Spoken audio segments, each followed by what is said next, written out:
సచ్చిదానందరూపాయ విశ్వోత్పత్యాదిహేతవే తాపత్రయ వినాశాయ శ్రీకృష్ణాయ వయం నుమః. తతో గంతాసి మత్స్థానం సర్వలోక నమస్కృతం ఉపరిష్టాదృశిభ్యస్త్వం యతో నావర్తతే యతిః. అలాగే నీవు 36,000 సంవత్సరములు రాజ్యం చేశాక అటు ఇటు పోకుండా సర్వలోకములు నమస్కరించే నా సన్నిధికి నీవు వస్తావు. ఏదైతే ఋషులకు సైతం దొరకదో అలాంటి లోకానికి నువ్వు వస్తావు. ఆ తర్వాత యతః న ఆవర్తతే యతిః. నా లోకం ఎలాంటిది, అన్ని లోకాల లాంటిది కాదు. ఇది ఎక్కడికి రావడం చేత వెనక్కి తిరగడం లేదో అలాంటి స్థితిని నువ్వు చేరుకుంటావు అని చెప్పి భగవంతుడు అంతర్ధానుడయ్యాడు. ఎందుకు వచ్చాడు కాబట్టి పోవాలి కూడా. ఆయారాం బస్, ఆయన ఇంక నేను ఆ పని నేను చూసుకుంటా, నీ పని నువ్వు చేసుకో అనుకున్నాడు. అప్పుడు ధ్రువుడు బాధపడ్డాడు. అయ్యో, ఆ ఆలోచన కొద్దిగా ఉండిపోయింది లోపల, అది ప్రాబ్లం. ఏ ఆలోచన? నన్ను అవమానపరిచారే, నాకు ఇంత ఘోరమైన పరాభవం ఎదురైందే అనే ఆలోచన అతి సూక్ష్మంగా లోపల ఉండడం చేత నారాయణుడు ఆశీర్వదించాడు, కానీ దాంట్లో ప్రాబ్లం అయిపోయింది. ఏమిటి ఆ ప్రాబ్లం? 36,000 సంవత్సరాలు భూమిపై ఉండి పరిపాలన చేయన్నాడు. ఆ తండ్రి గారి మీద, ఆయన కూర్చున్న కుర్చీ మీద ఒక ఆలోచన రావడం చేత ఇంత దరిద్రం అయిపోయిందని ఆయన చాలా బాధపడిపోయాడు. నారాయణుడు ఎదురుగా ఉంటే 36,000 సంవత్సరాలు ఆగాల్సిన అవసరం ఏంటి? ఇంకా అయ్యా స్వామి, నాకు ఇవన్నీ వద్దు, నేను నీ పాదపద్మములనే కోరుతున్నానంటే అయిపోయేది. కానీ కొద్దిగా అర్థము మీద ఆసక్తి ఉండడం చేత ఆసక్తి ఎంత నాశనాన్ని తెచ్చిపెట్టింది. ధ్రువుడు అంటున్నాడు, అహోబతమమానాత్మ్యం మందభాగ్యస్య పశ్యత భవచ్చిదః పాదమూలం గత్వా యాచే తదంతవత్.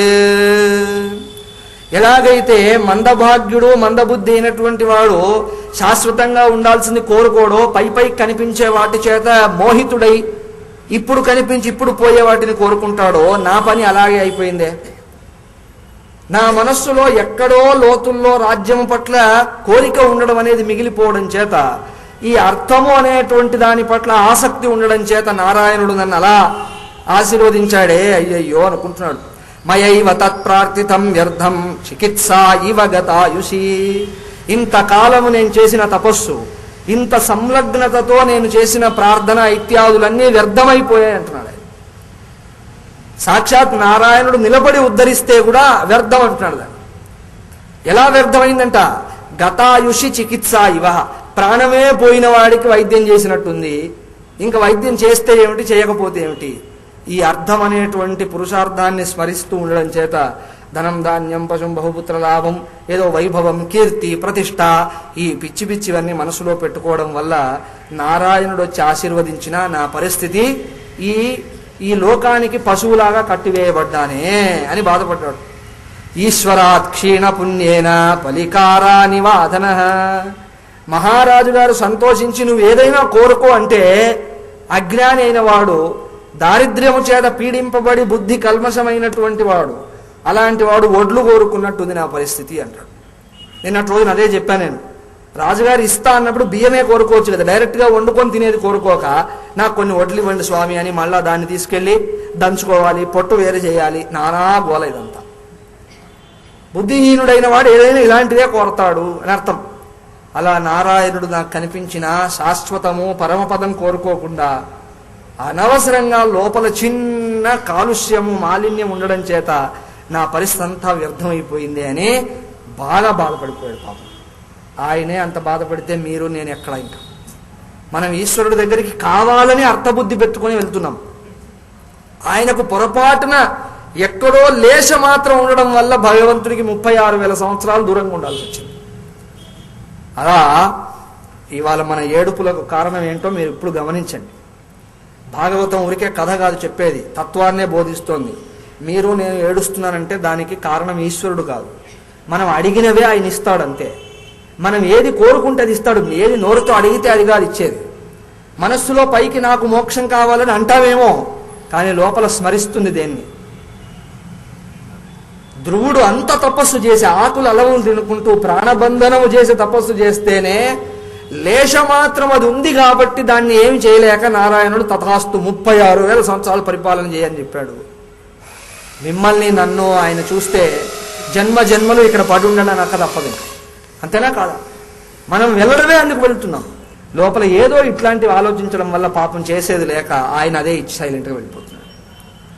ధ్రువుడు అంత తపస్సు చేశాడు కాబట్టి 36,000 సంవత్సరాలు చెప్పి ఆ తర్వాత నా దగ్గరికి నువ్వు వస్తావు, విష్ణు పదప్రాప్తి నీకు కలుగుతుంది, అలాగే ధ్రువలోకం నీ పేరుతో వెలుగుతుంది అని ఇన్ని చెప్పాడు. ఎందుకు? కనీసం అంత అన్నా ఆయనకుంది. కానీ మన విషయంలో ఆయన చెప్పాలన్నా అవి చెప్పలేడు. అర్థమైందా? కాబట్టి భగవంతుడి దగ్గరికి వెళ్ళడానికి భగవంతుడు కాదు మనల్ని ఆపుతుంది, మనమే ఆపుకుంటున్నాం. ఆయన పిలుస్తూనే ఉన్నాడు, రండ్రా బాబు రండ్రా బాబు అని. మనమేం చేస్తున్నాం? మేము రాము, మాకు ఇవే కావాలనుకుంటున్నాం. కాబట్టి ఇక నుంచి అయినా కొంచెం అవి తగ్గించుకోవడం మంచిది. ఒకవేళ తగ్గించుకోకపోతే భక్తుణ్ణి అని చెప్పుకోవడం అన్నా మానేసేయండి. ఎందుకంటే మీరు పరమాత్ముడి దగ్గరికి వెళ్ళి భక్తి చేయట్లేదు, భిక్షాటన చేస్తున్నారు. కాబట్టి నేను బిచ్చగాడిని అందుకే ఆయన దగ్గర అడుగుతున్నానని అర్థం ఉంది. కానీ చెప్పుకోవడానికి ఏమో నేను మహాభక్తుడండి, ఉదయం పూజ చేస్తే కానీ మంచినీళ్ళు తాగను, మంచినీళ్ళు కాకపోతే ఇంకేదైనా తాగు, మాకేంటే బాధ, అదేం చెప్పుకోలేదు పెద్ద విషయం ఏమిటి, నేను ఉదయం పూజ చేస్తే కానీ పచ్చి గంగ కూడా ముట్టను, ఎందుకంత అహంకారం? ఆ చెప్పుకోవడం ఏంటి అసలు? నువ్వు గంగ ముట్టకపోతే ఏదైనా అవుతుందని రాసుందా ఎక్కడైనా? ఏమి లేదే. కానీ జనానికి వీటి మీద ఆసక్తి లేదు. పై నాటకాలతో భక్తి అనుకుంటారు. భాగవతం అలాంటి భక్తిని గ్రహిస్తుంది. ధ్రువుడు సైతం ఇబ్బంది పడాల్సి వచ్చింది, మీరెంత అని హెచ్చరిస్తోంది. కాబట్టి ఈశ్వరుడి దగ్గరికి వెళ్ళినప్పుడు ధన కనక ప్రస్తావన తేకండి. ఇంకా ఎప్పుడో తప్పదు అన్నప్పుడు అడిగితే అర్థం ఉంది. ఎప్పుడైనా ఇంకా నేను బలహీనమైపోయి ఉన్నాను, మనస్సు నిలబడలేకపోతుందంటే అయ్యా నా మెయింటెనెన్స్ ప్రాబ్లం లేకుండా కాపాడని అడగడంలో తప్పులేదు. కానీ ఎప్పుడు వెళ్ళినా అదే అడిగితే ఎలా? కాబట్టి భగవంతుడు కాదు సంసారంలోకి తోసేది, మన చేత్తో మనమే తోసుకుంటున్నాం. తీరా చూసి ఆయన పేరు చెప్పుకుంటున్నాం. కాబట్టి ఆ పరిస్థితి వద్దు. ధ్రువుడు చిన్న కోరిక లోపల పెట్టుకునేందుకే చాలా బాధ అయిపోయింది. సరే, ఈ మధ్య కాలంలో ఏం జరిగింది? ఈయన తపస్సు చేస్తుండగా నారదుల వారి హితోపదేశం విని రాజుగారు కొంచెం యాక్టివ్ అయ్యారు. ఆవిడ ఏదైతే మొదటి భార్య ఉందో సునీతిని కూడా ప్యాలెస్లోకి తెచ్చారు. ఈ రాజమహల్లో అందరూ చక్కగా వాసం చేస్తున్నారు. ఆ తర్వాత ప్రజలు వచ్చి రాజుగారికి చెప్పారు, రాజుగారు మీ పంట పండింది, మీ కళ నెరవేరింది, ధ్రువుడు మన రాజ్యంలోకి మళ్ళా వచ్చాడు. ఈసారి కొంత 5 నెలల వయస్సు ఎక్కువగానే ఉంది, పెద్దవాడయ్యాడు, 5 నెలలు పెద్దవాడై వచ్చాడు అంతే. కాబట్టి ఆయన మిమ్మల్ని బాగా ఆనంద పెట్టేందుకై వస్తున్నాడంటే ఆయన అన్నాడు, ఎక్కడ వస్తాడు? నేను చేసిన అవమానం ఎవ్వరూ వెనక్కి రారు ఇంకా. కానీ అయ్యా అలా కాదు, మేము డైరెక్ట్గా చూసామండి. ఆయన కూడా జ్ఞాపకం చేసుకున్నారు. నారదుల వారు చెప్పారు, నారదుడు చెప్తే తప్పదు ఇంకా. నారదుడు ఏం చెప్పాడు? ఆయన నారాయణుడి దర్శనం పొందినవాడై జ్ఞాని అయి తిరిగి వస్తాడని చెప్పారు. కాబట్టి నారదుల వారి వచనములను స్మరించి అతన్ని స్వాగతించేందుకు, కుమారుని స్వాగతించేందుకు వీళ్ళందరూ వెళ్ళారు. 2 భార్యలు వచ్చారు, సునీతి వచ్చింది, సురుచి వచ్చింది. ఎక్కడ సునీతి సురుచి 2 ఉంటాయో, నీతి మొదలు రుచి నెక్స్ట్ ఉంటుందో అది ఆధ్యాత్మిక జీవనం అవుతుంది. ఆటోమేటిక్గా అయిపోతుంది, మీరేం చేయక్కర్లేదు. నీతి అంటే ధార్మికత, ధార్మికత ఉన్న చోట రుచి ఉందనుకోండి, సమస్య లేదు. ఇంకా ఎంత భోగాన్ని అనుభవించినా నష్టం లేదు. మొదలు ధర్మము, తదనంతరం కామము. రుచి అంటే కామం. గీతాచార్యుడు గీతలో అహం కామోస్మి అనే చెప్పుకున్నాడు, నేను కామరూపంలో అందరిలో ఉన్నాను అని ఒక మాట అన్నారు. ఏమని? ధర్మ అవిరుద్ధ కామోస్మి, ధర్మ విరుద్ధము గాని కామము నేనే. అలా మొదలు ధర్మము, దాని వెనక కామము గనక ఉంటే ఆ జీవుడికి సమస్య లేదు. అలా వీళ్ళందరూ కలిసి వెళ్ళి నానా మణిమయములైన రథాలన్నీ తీసుకుని వెళ్ళి గౌరవ లాంఛనములన్నీ తీసుకుని వెళ్ళారు. ధ్రువుడు అక్కడ వస్తూ ఉండడం చూసి మహారాజు గారు కిందికి దిగారు. ఎందుకంటే ఎంత పుత్రుడైనా వస్తున్నది ఆత్మజ్ఞాని, నారాయణుడి దర్శనము చేత పవిత్రమైన వాడు. కాబట్టి అతన్ని మనం పైన ఆసనం మీద కూర్చొని స్వాగతించకూడదని ఆయన కూడా రథం దిగాడు. బిడ్డడు వస్తూనే దగ్గరికి కౌగిలించుకున్నాడు, ఏడ్చాడు, నాయన నా తప్పు మన్నించు అని. ఆయన అన్నారు, భలేవారు నాన్నగారు, మీ తప్పే లేదు, జరగాల్సింది జరిగింది అని మొదలు వెళ్ళడమే సురుచి దగ్గరికి వెళ్ళి నమస్కారం చేశాడు. అమ్మా మీకు నమస్కారం.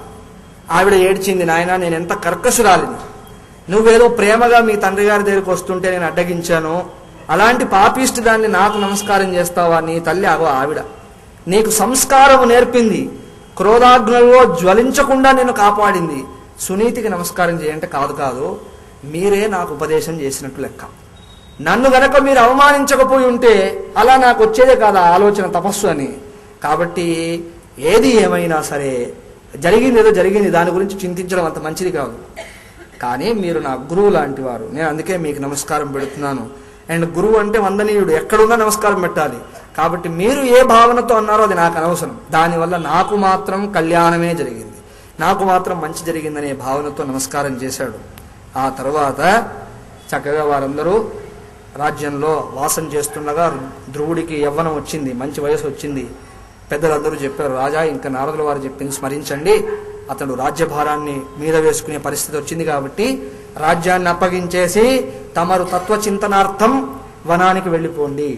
ఆ రాజుగారు కూడా అలాగే చేశారు. ఉత్తానపాదుడు ధ్రువుడిని రాజ్యాభిషిక్తుని చేసి తాను తత్వచింతనార్థం, పిక్నిక్ కాదు చూడండి, తత్వచింతన కొరకై అరణ్యాలకు వెళ్ళాడు. ఈ ధ్రువుడికి పెళ్లి కూడా జరిగింది. ఆయనకి 2 భార్యలు. అలా భ్రమి అని ఒక భార్య, ఇలా అని ఇంకొక భార్య, అలా 2 భార్యలు ఉన్నారు.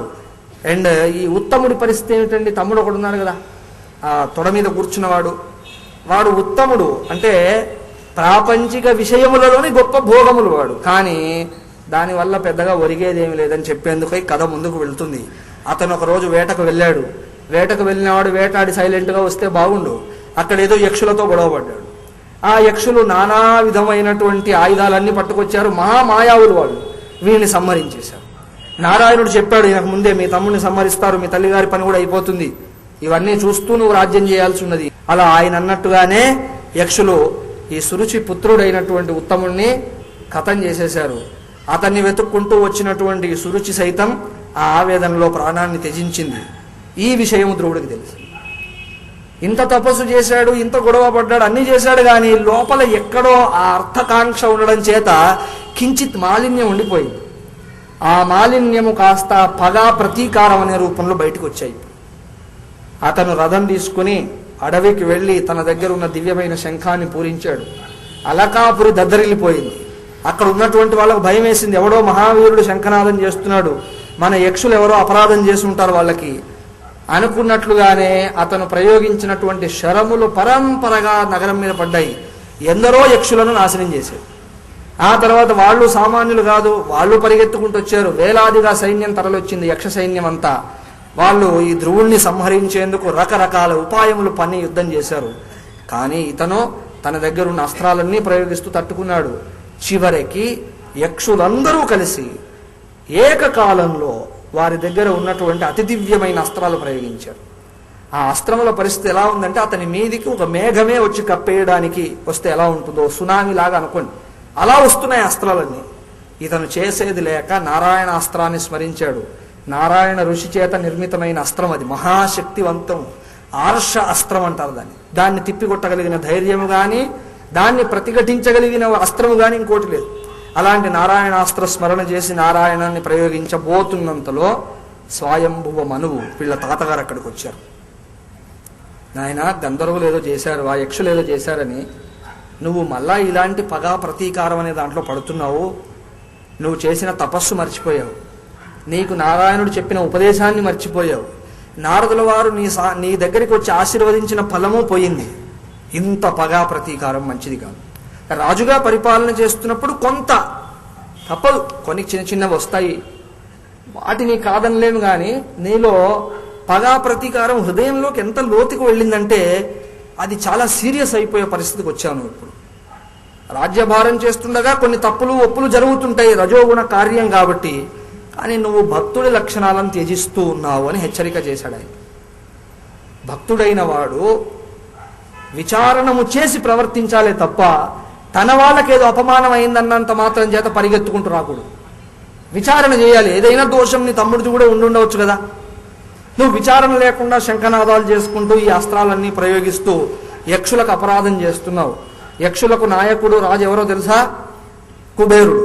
ఆ కుబేరుడికి గనక కోపం వస్తే నువ్వు అసలు ఏ విధంగానూ ఉండలేవు. అలాంటి అపరాధము చేసే ముందు నువ్వు ఆలోచించాలి. కానీ నీలో ప్రతీకారం ఎక్కువ అవుతుంది. నారాయణుడి భక్తులకు ఇది శోభించదు. విష్ణు భక్తుడైన వాడు ఇంత ప్రతీకార జ్వాలతో ఉండకూడదు. ఏదైనా తప్పు జరిగితే పరిష్కారమును సరిగ్గా వెతకాలి. అలాగే నీకు స్వయంగా అన్యాయం అయింది కాబట్టి నువ్వు నిర్ణయాలు చేయొద్దు. ఇది భారతీయ ధర్మము చెప్పే సూక్తి, జాగ్రత్తగా వినండి. ఎప్పుడైనా సరే మనకు గనక పర్సనల్గా మనకు ఎవడైనా హాని చేసినప్పుడు మనమే నిర్ణయం చేయకూడదు, ఇతరులు నిర్ణయం చేయాలి. అదేంటండి, నేను ఏదో ధర్మాన్ని నిలబెట్టేందుకు నేను ఇలా చేశానంటే అలా ఉండదు. ఎక్కడ నష్టపోయినటువంటి పరిస్థితి ఉంటుందో అక్కడ మనస్సు ఆలోచించే విధానం చాలా రఫ్గా ఉంటుంది, కల్చర్డ్గా ఆలోచించదు. ఒక చీమ మిమ్మల్ని కుట్టింది, దట్స్ ఇట్. అది కూడా కుట్టాలని కుట్టలేదు, కావాలని కుట్టలేదు. అది ఏదో మీరు కూర్చున్నారు, దాని మీద బరువు పడ్డమో ఏదో అయింది, అలా కుట్టిందే తప్ప వీడెవడో పాపాత్ముడు పుణ్యాత్ముడు అనుకున్నది కుట్టదు బాబు. ఆ చిన్న తప్పు చేసినందుకు ఏం చేశాం మనం? దాన్ని నలిచేసాం. ఇలా అంతకంటే ఘోరమైన అపరాధాలు చేసే వాళ్ళ పట్ల నోరు మూసుకొని కూర్చుంటున్నాం. మనకు కూడా తెలుసు ఏదో చిన్నగా కుట్టిందయ్యా, దాన్ని చంపకూడదు అని మనకు కూడా తెలుసు. కానీ ఆ తరుణంలో వివేకం పనిచేయదు. అంటే ఎక్కడ దెబ్బతిన్న మనస్సు ఉంటుందో ప్రతిఘటించాలనే కోరిక తీవ్రంగా ఉంటుంది. అక్కడ నేనేదో ధర్మం కొరకు చేశానంటే పనిచేయదు. ధర్మం కొరకు కూడా చేసేటప్పుడు శిక్షకు తగిన ఫలం, వాడు చేసిన అపరాధానికి తగిన శిక్ష వేయాలి. కానీ ఎవడి మనస్సు అయితే ఇలా దుఃఖంలో ఉంటుందో, ఉద్విగ్నతలో ఉంటుందో, అపరాధము చిన్నదైనా శిక్ష పెద్దది వేస్తాడు. ఒక్కోసారి ఆ అపరాధానికి ఈ శిక్షకి ఏ విధమైన బ్యాలెన్స్ ఉండదు. కాబట్టి శాస్త్రం ఏమంటుందంటే పర్సనల్ ట్రాజడీ గనక వస్తే వాడు నిర్ణయం చేయకూడదు శిక్షని, వేరొకటి చేయాలి నిర్ణయం. ధర్మాధర్మవేత్త అయిన వాడు నిర్ణయం చేయాలి తప్ప తాను ఎంత గొప్పవాడైనా శిక్షను వేయడానికి లేదు. ఎందుకంటే he tends to forget all that and tries to give him such a big punishment, very harsh punishment. అలా చేయకూడదు. స్వయంభువ మను అంటున్నాడు, నువ్వు తప్పు చేశావు, ఈ రకంగా నువ్వు శిక్షిస్తున్నాను మంచిదే రాజుని అని అన్నావు, కానీ అది కరెక్ట్ కాదయ్యా. నారాయణుడు ఎవడికి దర్శనం ఇచ్చాడో వాడు ఇలాంటి పని చేయకూడదు. కాబట్టి వాళ్ళందరిని వదిలేసాయి. నీ తమ్ముడు చావడం, అలాగే నువ్వు ఒకరిద్దరిని ఎవరు చంపేశావు, ఇప్పుడు గొడవ తీరిపోయింది. కానీ ఇది నువ్వు చంపినట్టు కాదు, వాడు చచ్చినట్టు కాదు. వారి వారి అపరాధములే వారి ప్రాణాలు తీశాయి, అంతవరకే గుర్తుంచుకో, అంతే తప్ప దీన్ని మరింత ముందుకు తీసుకువెళ్లకు అని చెప్తే అతడు వెంటనే విరమించుకున్నాడు. వాళ్ళు సైతం విరమించుకున్నారు. ఈ విషయం తెలిసి కుబేరుడే అక్కడికి వచ్చాడు. మెచ్చుకున్నాడు ఇతన్ని ధ్రువుణ్ణి మెచ్చుకున్నాడు. నాయన, నీలో ఎంత ఓర్పు ఉన్నది, మీ తాతగారు చెప్పంగానే విన్నావు, కాబట్టి నాకు సంతోషం జరిగింది. ఇదంతా మర్చిపో, నీ తమ్ముడు మరణించడం, వీళ్ళు మరణించడం ఇదంతా దైవలీల అనుకో, అంతే. సరే, ఏదైతేనేమి వరం కోరుకో, ఇస్తాను. నీకేది కావాలంటే అది ఇస్తాను. ఎందుకంటే కుబేరుడు గనక ప్రసన్నుడవుతే ఇంకా ప్రపంచంలో ప్రాబ్లం లేదు. అర్థమైందా? కుబేరుడు ఏదైనా ఇస్తాను అని సిద్ధపడ్డాడంటే ఇంకా మీరు ఏదైనా అడగవచ్చు, ఏదైనా తెచ్చి ఇవ్వగలడు. 7 కొండల వాడికి కూడా అప్ప ఆయన ఇచ్చిందే, కాబట్టి దేవుడికే అవసరం పడ్డాడు ఆయన. సో మనలాంటి వాళ్ళు ఎంత గొప్ప అవకాశం. ఆయన అన్నాడు, నాకేమి ఇవ్వకండి, మీరు చాలా దివ్య పురుషులు, సాక్షాత్ పరమేశ్వరుడికి ఫ్రెండ్ మీరు, శివుడి దగ్గర ఈయన ఎప్పుడు ఉంటాడు. అలా మీకు శివుడితో ఎంతో మైత్రి ఉంది, ఆయనతో స్నేహం చేసేవారంటే సామాన్యులు కాదు. కాబట్టి ఒక్క వరం నాకు కావాలి, అది అనుగ్రహించండి. నిరంతరము శ్రీ మహావిష్ణువు పాదముల యందు నా భక్తి నిలబడేలా చేయండి. ఎందుకంటే ఇలాంటి పిచ్చిలో పడే ఒక మంచి అవకాశాన్ని పోగొట్టుకున్నాను. ఈ చిన్న ఆలోచన ఉండే ఆయన నుండి ఇంత దూరంగా ఉండాల్సి వచ్చింది. ఈ పనికిరాని పనుల్లో పడుతున్నాను చూడండి. కాబట్టి ఇంకా కోరుకోను నేను, మీ ధనం మీ దగ్గరే ఉంచుకోండి, నాకు పేరక్కర్లేదు, ప్రతిష్ట అక్కర్లేదు, ఏమీ వద్దు. నారాయణుడి పాదపద్మములను నిరంతరం భజించే ఉపాయం నాకు నిరంతరం తట్టేలాగా, అలాంటి పరిస్థితి ఉండేలాగా నన్ను ఆశీర్వదించండి అంటే ఆయన మహా ఆనందపడిపోయాడు. అలాగే ఆశీర్వాదం చేశాడు. తథాస్తు, అలాగే కానివు, నీవు నారాయణుడి చరణములనే నీ హృదయంలో పెట్టుకునేదవుగాక అని చెప్పాడు. ఆ రకంగా యుద్ధం నుండి విరమించుకొని ఈయన వెనక్కి వచ్చాడు. అనేక సంవత్సరాలు, 36,000 సంవత్సరాలు అంటే మాట ఏం కాదు ఇది. సో అన్ని సంవత్సరముల పాటు ఎంతో గొప్పగా రాజ్య పరిపాలన చేసి చివరికి పుత్రుడికి రాజ్యాన్ని అప్పగించి తపస్సు కొరకు ఆయన వనానికి వచ్చాడు. బాల్యాన్ని స్మరించుకున్నాడు. మళ్ళా చిన్నప్పుడు ఎంత కఠినంగా చేశానో మళ్ళీ అలా కూర్చోవాలి, దేహత్యాగం చేసే ముందనుకొని అక్కడి నుంచి వెళ్ళి తపస్సు ప్రారంభం చేశాడు. ఈయన ఆల్రెడీ అలాంటి సంస్కారాలు ఉండడం చేత ఎక్కువ కాలం తపస్సు చేసే అవసరం పడలేదు. ఆ ఆలోచన యొక్క తీవ్రత అంత బాగా ఉండడం చేత ఆయన అలా సాధన కూర్చున్నాడు. ఇలా విమానం వచ్చేసింది. అక్కడికి ఒక దివ్యమైన విమానం వచ్చింది. వాళ్ళని చూస్తేనే అర్థమవుతుంది, విష్ణు పార్షదులని తెలిసిపోతుంది. వాళ్ళ యొక్క దివ్య రూపాలు అలా ఉన్నాయి. వాళ్ళు నమస్కారం పెట్టారు. అయ్యా ధ్రువ మహారాజా, రండి, ఇంకా వెళ్ళిపోదాం మనం. ఎక్కడికి? విష్ణు పదానికి వెళ్దాం. ఇతను సంతోషపడి నిలబడ్డాడు. నిలబడి అక్కడికి వెళ్ళి చూస్తే విమానం బానే ఉంది, ఆ విమానం కిందికి దిగదు, గుర్తుపెట్టుకోవాలి. దేవతా సంబంధం ఏమైనా కూడా నేల మీద కిందికి రావవి, కొంత ఎత్తులోనే ఉంటాయి. దేవతలు కూడా అంతే, దేవతలు కాళ్ళు కింద పెట్టరు. నీకు ఎవరైనా రాత్రిపూట కనిపిస్తే వీళ్ళు దేవతలా కాదా అని నిర్ణయం చేసుకోవాలంటే కాళ్ళు చూడండి. కాళ్ళు గనక నేల కాని ఉంటే అది దేవతలు కాదు, ఎందుకంటే ఈ మట్టిని తగలరు. అలాగే వైకుంఠం నుంచి వచ్చిన విమానం కూడా గాలిలోనే ఉంటుంది తప్ప పూర్తిగా కిందికి దిగదు. కానీ అది ఎక్కడానికి మెట్లు లేవు అక్కడ. ఈయన ఎగిరి ఎక్కాలంటే బాగుండదు, మెట్లు ఉండాలి కదా. 36,000 సంవత్సరాలు పరిపాలిస్తే ఎంత ముసలివాడు అయిపోతాడు. ఇప్పుడు ఈ లాంగ్ జంప్, హై జంప్ అవుతాయా? కావు. ఇదేంటయ్యా తెచ్చారు, ఎక్కమంటున్నారు, వెళ్దామంటున్నారు, మెట్లే లేవు దీనికి. అలా ఆలోచిస్తున్న తరుణంలో ఎవరో ఒక ఆయన బాగా లావుగా ఎత్తుగా మంచి స్ఫురద్రూపి అయిన వాడు పరిగెత్తుకుంటూ వచ్చాడు. ఓ మహారాజా, కంగారు పడకండి, నా భుజం మీద ఒక కాలు పెట్టండి, నా తల మీద ఒక కాలు పెట్టి పైకి ఎక్కండి. దీనికి మెట్లు ఉండవు, ఎవడెక్కాలన్నా ఇలాగే ఎక్కాలి దీనికి, అంతేగాని మెట్లు వేయడాలి వ్యవహారం లేదు. మీరే కాదు, ఎవడెక్కాలన్నా నా భుజం మీద తల మీద కాలు పెట్టి ఎక్కాల్సినది అని ఆయన నిలబడితే ఆయన భుజం మీద కాలు పెట్టి తల మీద కాలు పెట్టి ఎక్కాడు. ఇంతకీ ఆయన ఎవరు? వచ్చిన ఆయన మృత్యోర్మూర్ధ్ని పదత్వా ఆరురోహ అద్భుతం గృహం. వచ్చింది ఎవరో కాదు, మృత్యుదేవత. సో వైకుంఠం అంటే ఎక్కడో సరదాగా వెళ్ళి వచ్చేది కాదయ్యా, మృత్యువును పైకి వెళ్లే స్థితి. కాబట్టి మృత్యువు భుజం మీద అంటే మృత్యువు అనే శక్తిని అణిచినవాడు, తల మీద అంటే దాని గర్వాన్ని భంగపరిచినవాడు. మృత్యు యస్య ఉపసేచనం అని ఉపనిషత్తు అనింది. ఉపసేచనం అంటే ఏంటి? పచ్చడి. ఎవరికి మృత్యువు పచ్చడిలాగా అయిపోయిందో, మృత్యువుకి మనమంతా పచ్చడి యాక్చువల్గా, అర్థమైందా? మృత్యువే ఎవరి విషయంలో అనుసేచనం ఉపసేచనం అయ్యిందో అంటే మృత్యువునే దాటిన పరిస్థితి. అలా మృత్యుదేవత పరిగెత్తుకుంటూ వచ్చి, అయ్యా నా మీద కాలు పెడితేనే ఇక్కడికి ఎక్కడం, ఎవ్వడికి వేరే రకంగా ఎక్కే అవకాశం లేదు అంటే అర్థం ఏంటి? మృత్యోర్మా అమృతంగమయ. విష్ణు లోకం అంటే అదో లోకం కాదు, అదొక జియోగ్రఫికల్ ప్రదేశం కాదు. మృత్యువును తరించిన స్థితి ఏదున్నదో అమృతత్వం అని చెప్పబడే స్థితి. అందుకే వెనక్కి రావడం లేదన్నారు. అది ఒక భౌగోళికమైన ప్రదేశం అయి ఉంటే వెళ్ళడం ఉంది కాబట్టి రావడం కూడా ఉంటుంది. So your going itself is the proof that you will come back. So no going there, no coming back అంటే అర్థం ఏమిటి? స్వరూప దర్శనమేవ వైకుంఠం ఇది. వికుంఠితము కాని ప్రదేశము, ఎక్కడ నేను నాది అనే విభాగము లేదో ఆ ఆత్మ చైతన్యమే వైకుంఠం. దాన్ని ఎవరు పొందగలరంటే సూచన చేశారు, మృత్యువును జయించిన వారు చూడగలరు. మృత్యువు మీద కాలు పెట్టిన వాడు దానిపైకి ఎక్కగలడు. మృత్యువు మీద కాలు పెట్టడం అంటే అర్థం ఏమిటి? నేను దేహమును కాదు అని తెలుసుకోవడమే మృత్యువును జయించడం. నేను ఇవాళ ఈ స్థితికి రాగలిగానంటే కారణం మా తల్లిగారు. చిన్నప్పటి నుంచి నాకు మంచి సంస్కారాలు బోధించారు, ఓం నమో నారాయణ అంటూ నేర్పించారు. కాబట్టి నా తల్లి, ఆవిడని వదిలేసి నేను రానండి, ఎంత వైకుంఠమైనా పర్వాలేదు. ఆవిడ భూమి మీద ఉంటే నేను అక్కడే ఉంటాను, ఎందుకంటే ఆవిడ లేకపోతే నాకు ఈ స్థితి వచ్చేదే కాదు. కాబట్టి సునీతి అని చెప్పబడుతున్న నా తల్లి ఉంది, ఆవిడను కూడా వైకుంఠానికి తీసుకువెళ్తేనే, ఆవిడ వైకుంఠ ప్రవేశము చేస్తేనే నేను చేస్తాను. ఆ బిడ్డడు ఆలోచన చూడండి, ఎంత మంచి ఆలోచన ఉందో. తల్లిని స్మరించాడు. వాళ్ళు అన్నారు, కంగారు పడద్దు, చూడు ముందుకు చూడు. ముందుకు చూస్తే ఈయన కంటే ముందే ఒక విమానం వెళ్తోంది, దాంట్లో సకల లాంఛనములతో ఆ తల్లి కూర్చొని ఉంది. విష్ణుదూతలు ఆవిడని సేవిస్తున్నారు. ఆవిడ విమానం ముందే బయలుదేరింది ఎప్పుడో. ఆవిడను పంపడం అయ్యాకే నీ దగ్గరికి వచ్చామయ్యా అని వాళ్ళు చెప్పారు. అంటే అర్థం ఏమిటి? ధ్రువుడు లాంటి బుద్ధి ఉన్నవాడే కాదు వైకుంఠాన్ని చేరేది, అలాంటి పిల్లలను తయారు చేసే తల్లిదండ్రులు సైతం వైకుంఠ ప్రాప్తి కలుగుతుంది. కాబట్టి మీరు మొదలు కట్టుబాట్ల గురించి పరిచయం చేయించండి, ఆలయానికి ఎలా వెళ్లాలో నేర్పండి.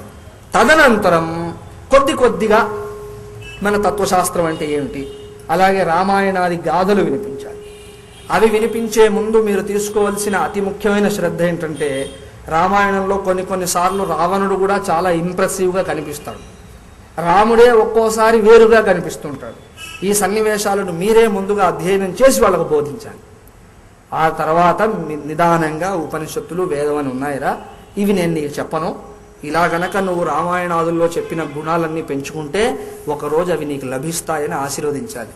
ఆ తర్వాత జీవితంలో ధనం పోయినా పర్వాలేదు కానీ గుణం విషయంలో కాంప్రమైజ్ అవ్వకు అని చెప్పాలి. ఇది గనక మీరు నేర్పగలిగితే, మీకు 2 పుత్రులు ఉన్నారు, ఉత్తమత్వము మిగిలిపోతుంది, ధ్రువత్వం మిగిలిపోతుంది. ధ్రువము అంటే శాశ్వతం అని, అలాంటి శాశ్వత పదం లభిస్తుంది తల్లిదండ్రులకు సైతం. అది నిరూపించేందుకే ఈ బోధలో తల్లిగారు ముందే వైకుంఠానికి ప్రయాణం అయ్యారు, బిడ్డ తర్వాత వస్తున్నాడు. చివరికి ఏమైంది అంటే అతను వెళ్ళి విష్ణు పదాన్ని చేరాడు. ఆయన ఉన్న స్థితి నుంచే సమస్త లోకాలు ప్రకాశింపబడుతూ ఉండే. ధ్రువతార అంటాం తెలుసు కదా, అలాంటి స్థితి కూడా ఆయన వైభవమే ధ్రువతారై ప్రకాశిస్తున్నది అని చెప్పారు. ఈ అద్భుతమైనటువంటి ధ్రువోపాఖ్యానాన్ని ఎవరైనా చక్కగా విని ప్రతినిత్యము దానిలో చెప్పబడిన తత్వాన్ని స్మరిస్తారో అలాంటి వారికి ఆయురారోగ్యములతో పాటు అహైతుకమైన ఈశ్వర భక్తి కలుగుతుంది అని శ్రీ మైత్రేయుల వారు విదురుల వారికి బోధించినట్లుగా పరీక్షిన్ మహారాజుకు శుకయోగీంద్రులు చెప్పినట్లు విన్నవాడైన శ్రీ సూత మహర్షి శౌనకాదులకు చెప్పాడు. ఈ రకంగా ధ్రువోపాఖ్యానం సమాప్తం.